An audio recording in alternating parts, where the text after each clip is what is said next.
Welcome back. Tonight we're putting the spotlight on one aspect of the ongoing humanitarian crisis on the southern border, halting human smuggling in the Lone Star State. According to the Washington Examiner, over the past 2 years, Texas state troopers put a stop to more than 9,700 human smugglers. This video shows tense moments in just one of those stops. Stop! Get down! Get on the ground! Correction, that was supposed to be 8,700. According to Texas Highway Patrol officers, 3 adults and 2 children were safely rescued unharmed after officers arrested a smuggler and scout last month in a human trafficking operation. Well, here with us now is Anna Giartelli, Homeland Security correspondent with the Washington Examiner. Anna, welcome to you. I want to ask you first off, what effect has Texas Governor Greg Abbott's decision to surge state troopers on the state's border with Mexico had on human smuggling attempts?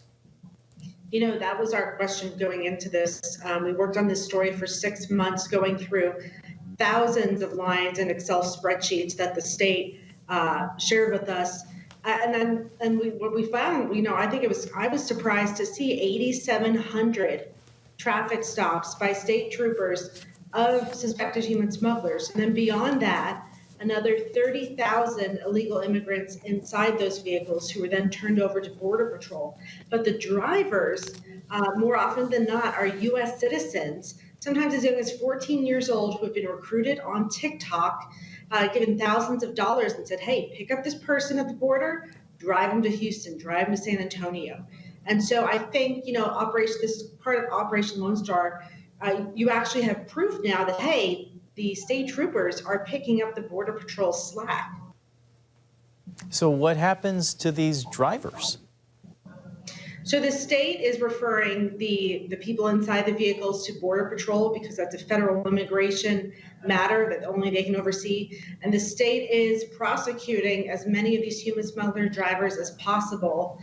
And right now they've made some jails open. They've jail space in certain counties on the southern border in Texas.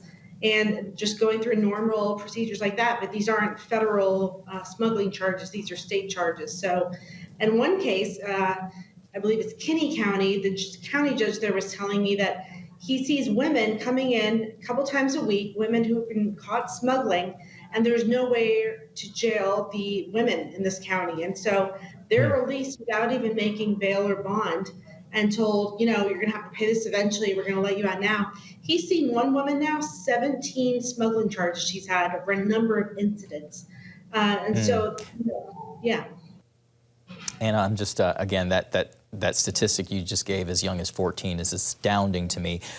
In the last few seconds we have today, Secretary of State Antony Blinken outlined plans for a new measure to mitigate the influx at the border. Do you think that that's going to happen once Title 42 expires in just a few weeks? Yeah, so what they said today was we're expecting this new lawful migration where you apply for help from your home country. They're expecting it to appeal to 5,000 to 6,000 people in the first month. We're seeing 5,000 to 6,000 people cross the border illegally every single day over the last 2 years. So it's not going to have a big effect early on. All right, Anna Giartelli with the Washington Examiner, and excellent reporting. Thank you so much for your time and your perspectives tonight.